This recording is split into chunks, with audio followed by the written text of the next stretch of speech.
पुढचं थोडस तरी हे तर काही चाललं केलं तिला पेन्शन भेटते का ते काय वाटतं त्यांना बोललो ना म्हटलं 1500 आजीला दाखव आजीला 1500 रुपये लाईट बिल काय भरत ती आजी ते बी 4 वंदे मातरम. तुम्ही आता लाईव्ह मध्ये ज्या आजीला बघताय बघा, गणपती बाप्पाची मस्त तिने टाइल्स लावलेली आहे आणि त्याच्या शेजारी आहे ना हा भोकाडी उभा केलेला आहे, मोठा भोकाडी तो. हा लुटारू भोकाडी कोणाचा? MSCB चा लुटारू भोकाडी. आणि तो भोकाडी आहे ना या आजीला भाव करतो एकदम. कसं भाव केलं त्यांनी? पहिल्यांदा 2000 रुपये बिल आणलं, पण मग शेजारी पाजारी चांगले, हे काका एकदम चांगला माणूस आहे, काळजी घेतात आजीची. का तर सीमेवर लढलेला माणूस आहे, मनामध्ये माया आहे, प्रेम आहे, माणुसकी आहे, मानवता आहे. आजीला कोणी नाही म्हणून ते तिची केस लढले स्वतःहून, कोणी सांगितलं नाही त्यांना लढायला, लढले. आणि त्या लढाईमध्ये काय यश मिळालं? 2200 रुपये बिल आलं होतं त्या स्मार्ट मीटरचं. 2200 आहे का आजी? 2200 रुपये द्यायच्या ताकदीची आहे दिसती का?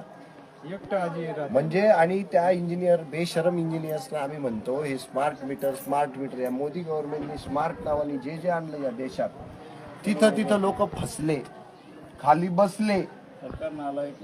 तरीही सरकारच रुसले.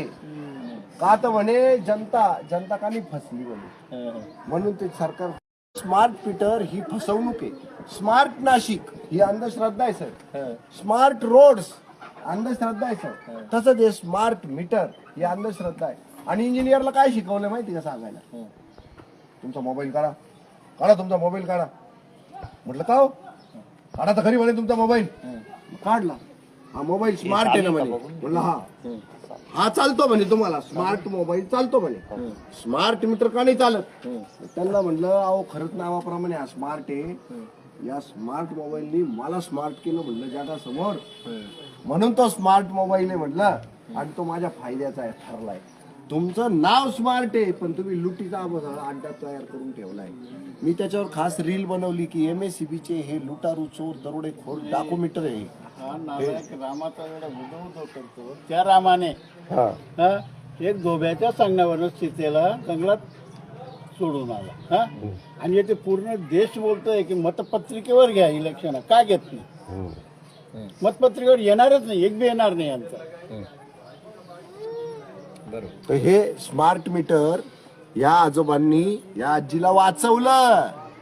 ते पण गल्लीतली आजी आहे, एकटी राहती, त्यांना पूर्ण तिची स्टोरी माहिती आहे, त्यामुळे त्यांनी तिला वाचवलं. पण आता ते पण म्हणतात की मुळातच 2200 रुपये बिल आलंच कसं?